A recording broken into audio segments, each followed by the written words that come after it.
Lawrence Bishnoi किस तरह से गैंगस्टर बने, उसकी पूरी सीरीज़ की हम लोग कोशिश कर रहे हैं कि जितने भी यूट्यूब पर कंटेंट अवेलेबल है उसको बारी बारी से हम लोग इस यूट्यूब चैनल, अपने फेसबुक चैनल, अपने इस चैनल पर डालें कि उनकी गैंगस्टर बनने की पूरी कहानी, चाहे वो यूट्यूब पर किसी भी यूट्यूबर का वीडियो क्यों ना हो, उसको हम लोग कोशिश करेंगे एडिट करके यहाँ पर डाला जाए, इकट्ठे डाला जाए। मेरे विचार से लॉरेंस बिश्नोई जो कर रहे हैं वो ठीक कर रहे हैं और ऐसा होना ही चाहिए। समाज में ऐसे एक दो लोगों का होना आवश्यक है। इसलिए इस पूरे के वीडियो सीरीज़ का मैं सेक्शन लॉरेंस बिश्नोई से जुड़े हुए जितने भी वीडियो का सीरीज़ पूरे यूट्यूब पर इधर उधर बिखरा पड़ा हुआ है, मैं कोशिश कर रहा हूँ कि अपने चैनल पर एक लाइन से पार्ट 1, 2, 3 करके लाया जाए। इसकी शुरुआत आज से हम लोग कर रहे हैं, ठीक है। और लगातार वीडियो आएगा भी लॉरेंस बिश्नोई से जुड़े हुए जो भी है, चाहे वो उनसे धमकी का हो, जैसे करनी सेना ने आज धमकी दिया कि 1 करोड़ लाओ, 1 करोड़ 11,11,11,111 रुपये तुम्हें दूंगे, अरे भोसरी के, ठीक है, जगह पर रहो, ठीक है। दूसरा तो रौनक भाई का आज पहला सेशन का वीडियो हम लोग डाल रहे हैं कि रौनक भाई ने कुछ दिन पहले 13 मिनट का एक वीडियो डाला है यूट्यूब पर, तो आज हम लोग उसी से चालू करते हैं। इसके अलावा न्यूज़ से जितने भी जुड़े हुए वीडियो हैं वो सब हम लोग धीरे धीरे। दोस्तों, तारीख थी 3 अक्टूबर, साल था 1996। बीकानेर के रहने वाले निहाल चंद बिश्नोई को अचानक पता चलता है कि बाड़नो गांव में शिकारियों ने 6 हिरणों को मार दिया है। खबर मिलते ही निहाल चंद फौरन कुछ गांव वालों के साथ शिकार वाली जगह पर पहुंच जाते हैं। ये लोग शिकारियों को रोकने के लिए उन पर धावा बोल देते हैं। शिकारी इन लोगों को अपनी तरफ आता देख गोलियां चलाना शुरू कर देते हैं। इस गोलीबारी में निहाल चंद जी बुरी तरह जख्मी हो जाते हैं, मगर वो उस जगह को नहीं छोड़ते जहां मरे हुए हिरण पड़े थे। आखिरकार शिकारियों को बिना हिरण लिए वहां से जाना पड़ता है। कुछ देर बाद घायल निहाल चंद बिश्नोई की मृत्यु हो जाती है। 1999 में भारत सरकार निहाल चंद जी को उनकी बहादुरी के लिए शौर्य चक्र देती है। इसके साथ ही निहाल चंद बिश्नोई जी पहले ऐसे भारतीय बन जाते हैं जिन्हें सेना में न होने के बावजूद शौर्य चक्र से नवाजा जाता है। हो सकता है कि बिश्नोई समाज के बाहर इस कहानी से कुछ लोग वाकिफ न हो, मगर बिश्नोई समाज में निहाल चंद जी की दास्तान हर कोई जानता है। हमने भी इस वीडियो की शुरुआत अगर इस कहानी से की है तो इसके अपने रीजंस हैं। बाबा सिद्दीकी की मौत के बाद आज हर किसी की जुबान पर लॉरेंस बिश्नोई का नाम है। लॉरेंस बिश्नोई का ये स्टेटमेंट हर जगह चल रहा है कि जब तक सलमान खान काले हिरण की मौत के लिए माफी नहीं मांगते तब तक वो सलमान खान को माफ नहीं करेंगे। बहुत से लोग जो राजस्थान या इस इलाके के बाहर के हैं वो ये बात समझ ही नहीं पा रहे हैं कि आखिर एक हिरण को मारना इतना बड़ा मामला कैसे बन गया। बहुत से लोग लॉरेंस के इस गुस्से पर हैरान भी हो रहे हैं। लॉरेंस ने सही किया या गलत हम उसकी डिटेल में नहीं जा रहे, लेकिन हमारे व्यूअर्स के लिए यह समझना बहुत इंपॉर्टेंट है कि आखिर बिश्नोई समाज एक हिरण की मौत के लिए सलमान खान से आज भी इतना गुस्सा क्यों है। हो सकता है कुछ कौमों के लिए मासूम जानवरों को मार देना उनके ट्रेडिशन का हिस्सा हो, लेकिन बिश्नोई समाज ऐसा है जहां जानवरों को इंसानों की तरह ही माना जाता है। ये एक ऐसी कम्युनिटी है जहां महिलाएं जानवर के अनाथ बच्चों को स्तनपान तक करवा देती हैं। बिश्नोई समाज के गुरु जंभेश्वर जी ने इस कम्युनिटी को ऐसे संस्कार दिए हैं कि ये लोग पेड़ पौधों की हिफाजत के लिए अपनी जान तक दे देते हैं।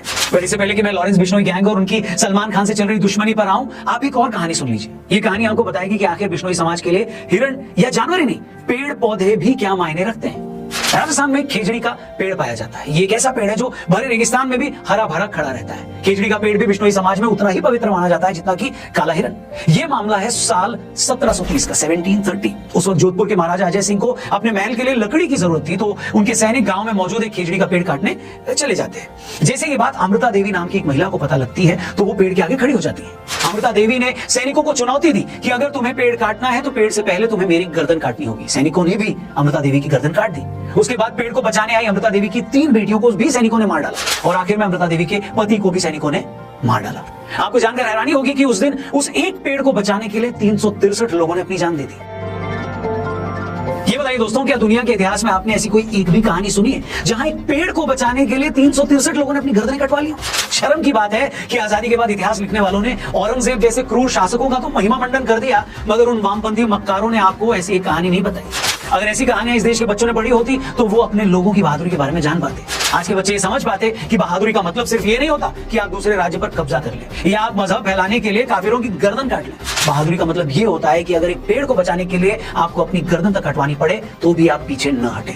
बहादुरी किसी को मारने में नहीं, बल्कि बहादुरी एक पौधे, एक जीव को बचाने के लिए अपनी जान तक देने में है। और लॉरेंस बिश्नोई का कहना है कि बचपन में जब उसे ये पता लगा कि सलमान खान ने जोधपुर में काला हिरण मारा है, तब से ही वो उससे बदला लेना चाहता था। जो लोग उस वक्त के बारे में नहीं जानते उनको ये बता दें कि ये बात है 1998 की। सलमान खान अपने को स्टार्स के साथ उस वक्त जोधपुर के आसपास हम साथ साथ फिल्म की शूटिंग कर रहे थे। तभी रात के अंधेरे में गांव वालों को गोली चलने की आवाज आई। गांव वाले गोली चलने की जगह पर पहुंचे तो वहां पर उन्हें गाड़ी में कुछ लोग दिखाई दिए। गांव वाले गाड़ी को तो नहीं रोक पाए, मगर उनमें से एक आदमी ने सलमान खान को पहचान लिया। पड़ताल करने पर पता चला कि उस रात गांव में 2 चिंकारा और 3 काले हिरण मार दिए गए हैं। मामले की छानबीन शुरू हुई और वन विभाग की टीम घोड़ा फार्म्स पहुंच गई, जहां सलमान समेत हम साथ साथ हैं के क्रू मेंबर्स रुके हुए थे। वहां काले हिरण के अवशेष मिले। 2 अक्टूबर को को बिश्नोई समाज ने इस मामले में सलमान खान के खिलाफ FIR दर्ज कराई। सलमान खान की गिरफ्तारी हुई और उन्हें जेल जाना पड़ा, मगर हाथों हाथ ही उनको जमानत भी मिल गई। बिश्नोई समाज का गुस्सा इस बात को लेकर है कि आज इस मामले को चलते तकरीबन 27 साल हो गए हैं, मगर इन 27 सालों में सलमान खान को इस मामले में सिर्फ 18 दिन जेल जाना पड़ा और ट्रायल कोर्ट से सजा सुनाए जाने के बावजूद वो आज भी जमानत पर। 2006 में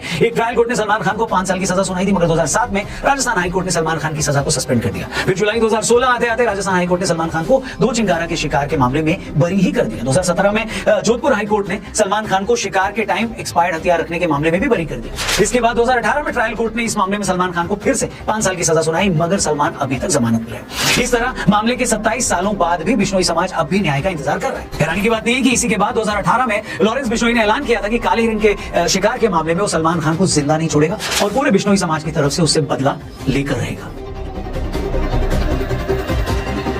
आज से 2 साल पहले की बात है, साल था 2022, महीना था जून का। सलमान खान के फादर सलीम खान साहब मॉर्निंग वॉक कर रहे थे, तभी उन्हें एक बेंच पर एक धमकी भरा खत मिलता है। उस खत में लिखा था सलमान खान का हाल भी सिद्धू मूसेवाला जैसा कर देंगे। इसके बाद मार्च 2023 में सलमान खान के ऑफिशियल मेल आईडी पर 3 धमकी भरे ईमेल भेजे जाते हैं। इन ईमेल्स में साफ लिखा होता है कि अगला नंबर तेरा है, जोधपुर आते ही तू मूसेवाला की तरह मारा जाएगा। इसके बाद मार्च 2023 में लॉरेंस बिश्नोई जेल से एक इंटरव्यू देता है। उस इंटरव्यू में लॉरेंस बिश्नोई बताता है कि मेरा बचपन से एक ही सपना है, सलमान खान को मारना। इसके बाद अप्रैल 2023 में भी रॉकी नाम का एक लड़का फोन पर मुंबई पुलिस को सलमान खान को जान से मारने की धमकी देता है। इस साल उस वक्त हद हो गई जब 14 अप्रैल 2024 को सलमान खान के गैलेक्सी अपार्टमेंट के बाहर से 2 मोटरसाइकिल सवार लोग उनके घर की फर्स्ट फ्लोर की बालकनी पर फायरिंग कर देते हैं। इस पूरे मैटर में अब तक का सबसे बड़ा मोड़ तब आया जब कुछ दिन पहले मुंबई के एक बड़े नेता और सलमान खान के करीबी दोस्त बाबा सिद्दीकी की कुछ लोगों ने गोली मारकर हत्या कर दी। उस मर्डर के कुछ देर बाद ही लॉरेंस बिश्नोई गैंग ने इसकी रिस्पॉन्सिबिलिटी ले ली। ये खबर है कि लॉरेंस बिश्नोई गैंग बोल रहा है कि जो भी आदमी सलमान खान की हेल्प करेगा वो मारा जाएगा। आपको बता दें कि ये वही बाबा सिद्दीकी हैं जिन्होंने 2013 में अपने घर हुई इफ्तार पार्टी में सलमान और शाहरुख खान की सुलह करवाई थी। बाबा सिद्दीकी सलमान खान की फैमिली के बहुत क्लोज थे।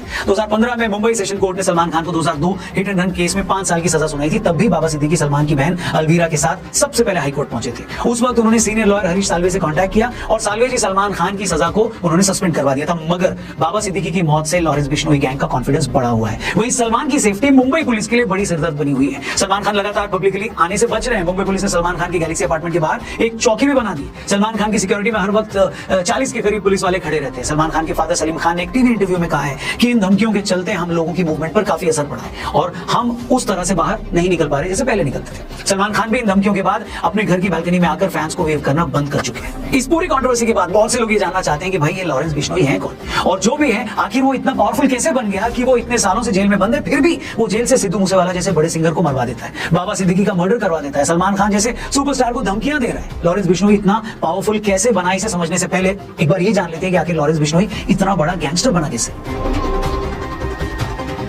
लॉरेंस बिश्नोई का जन्म 12 फरवरी 1993 को पंजाब के फाजिल्का में हुआ। पैदा होने के वक्त वो बहुत गोरा चिट्टा था, तो उनकी माताजी ने उनका नाम लॉरेंस रख दिया। लॉरेंस एक क्रिश्चियन नाम है जिसका मतलब होता है चमकता हुआ सफेद। हालांकि पुलिस रिकॉर्ड में लॉरेंस का नाम सतविंदर सिंह है। लॉरेंस बिश्नोई का बचपन से स्पोर्ट्स में काफी इंटरेस्ट था। वो कुश्ती लड़ता था। उसके फादर पुलिस में थे और वो चाहते थे कि बेटा IAS बने। अबोहर से 12वीं की पढ़ाई पूरी करने के बाद लॉरेंस चंडीगढ़ चला गया, जहां उसने DAV कॉलेज में दाखिला लिया। धीरे धीरे उसने स्टूडेंट पॉलिटिक्स में दिलचस्पी लेनी शुरू कर दी। इसी टाइम इसकी गोल्डी बराड़ से दोस्ती हो गई। वही गोल्डी बराड़ जो आज कनाडा में बैठकर लॉरेंस बिश्नोई गैंग के लिए काम करता है और जिसके गैंग ने सिद्धू मूसेवाला की मर्डर की रिस्पांसिबिलिटी ली थी।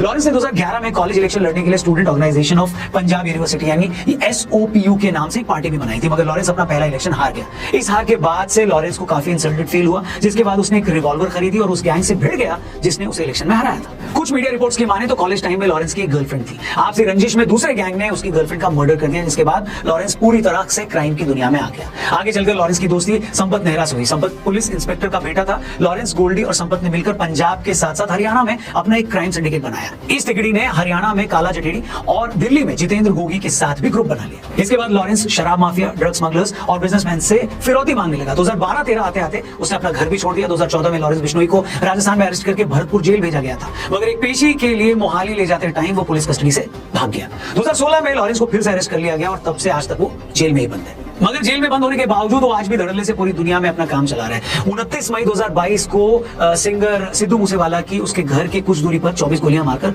हत्या कर दी गई। बाद में पता चला कि उस पूरे मर्डर को भी लॉरेंस बिश्नोई और गोल्डी बराड़ ने अंजाम दिया था। 5 दिसंबर 2023 राष्ट्रीय राजपूत करनी सेना के अध्यक्ष सुखदेव गोगामेडी की उनके घर में घुसकर गोली मारकर हत्या कर दी गई। इस हमले में एक शूटर भी मारा गया था। मर्डर के कुछ देर बाद लॉरेंस गैंग के रोहित गोदारा ने सोशल मीडिया पर पोस्ट करके मर्डर की जिम्मेदारी ले ली थी। इसके बाद इसी साल 14 अप्रैल 2024 को सुबह 4:51 पर 2 बाइक सवारों ने सलमान खान के बैंड्रा वाले गैलेक्सी अपार्टमेंट पर 5 राउंड फायरिंग भी की। इस फायरिंग में एक गोली सलमान के घर की दीवार पर लगी, वहीं एक गोली सलमान के घर पर लगे नेट को चीरती हुई उनके ड्राइंग रूम की दीवार पर जा लगी। फायरिंग के बाद दोनों शूटर्स अपनी बाइक मौके पर ही छोड़कर फरार हो गए। बाद में लॉरेंस के भाई अनमोल ने सोशल मीडिया पर पोस्ट करके इस हमले की जिम्मेदारी ली थी। इसके अलावा कुछ दिन पहले जिस तरह बाबा सिद्दीकी जैसे बड़े नेता की सरेआम हत्या की गई, उसने तो पूरे देश को हिला कर रख दिया। इस मर्डर की रिस्पांसिबिलिटी भी लॉरेंस बिश्नोई गैंग ने ली। आज लॉरेंस गैंग में 700 से ज्यादा शूटर्स हैं। ये विदेशों से हथियार मंगवाते हैं। इसके शार्प शूटर्स पंजाब, हरियाणा, राजस्थान, दिल्ली से लेकर हिमाचल प्रदेश से काम करते हैं और उनका नेटवर्क दुनिया भर में फैला हुआ है। लॉरेंस के गुर्गे शराब कारोबारियों, व्यापारियों और सटोरियों के नंबर जेल में उसके पास पहुंचाते हैं। लॉरेंस धमकी देकर इन लोगों से करोड़ों की वसूली करता है। लॉरेंस ने एनआईए को बताया था कि उसने तिहाड़ के अलावा राजस्थान के भरतपुर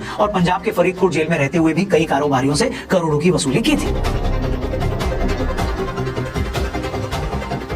आज लॉरेंस बिश्नोई गैंग का नेटवर्क सिर्फ भारत तक ही नहीं है। ये गैंग गोल्डी ब्राड के थ्रू कनाडा से ऑपरेट करता है। गैंग की कई मेंबर्स कनाडा, यूके, यूएसए और दुबई में रहते हैं। इन देशों में लॉरेंस गैंग को फंडिंग मिलती है। ये पैसा हवाला के जरिए भारत आता है। Lawrence Bishnoi gang social media पर बहुत पॉपुलर है। इंस्टाग्राम, फेसबुक और यूट्यूब जैसे प्लेटफॉर्म पर उनके हजारों फॉलोअर्स हैं। अपनी सोशल मीडिया फॉलोइंग के थ्रू वो अपनी धमकियों की मार्केटिंग करता है। लॉरेंस की गैंग में बहुत बड़े लेवल पर नाबालिग लड़के हैं। इन लोगों को गैंग से जोड़ने के लिए ये एक क्राइम के लाखों रुपए मिलते हैं। आज लॉरेंस का नेटवर्क लोकल और इंटरनेशनल लेवल पर इतना मजबूत है कि वो जेल में बंद होने के बावजूद पूरी दुनिया में कहीं भी क्राइम को अंजाम दे सकता है। यही रीजन है कि सलमान खान को मिल रही उनकी धमकियों को पुलिस बहुत ज्यादा सीरियसली ले रही है। सलमान खान को लगभग अंडरग्राउंड होकर काम करना पड़ रहा है। इस पूरी कंट्रोवर्सी के बाद ऐसे भी लोग हैं जो लॉरेंस को एक क्रिमिनल की तरह दिखते हैं। वहीं ऐसे भी लोग हैं जो लॉरेंस को हीरो मान रहे हैं। उनका मानना है कि कम से कम सलमान के केस में लॉरेंस गलत नहीं है। वो ये गिनाना भी नहीं भूलते कि चिंगारा के शिकार से लेकर हिट एंड रन केस तक सलमान के नाम भी बहुत से क्राइम है। इसलिए एक बहुत बड़ा सेक्शन सलमान खान के साथ आज कोई हमदर्दी नहीं रख रहा। हमारा मानना है दोस्तों कि किसी भी सिविल सोसाइटी में सब कुछ कानून के दायरे में होना चाहिए, फिर चाहे वो कानून लॉरेंस के मामले में हो या सलमान खान के मामले में। बाकी आप इस मैटर पे क्या सोचते हैं कमेंट करके जरूर बताइएगा। आप लॉरेंस बिश्नोई को लेकर क्या सोचते हैं, इस केस में सलमान को कितना ठीक या गलत मानते हैं, ये भी जरूर कमेंट करिएगा।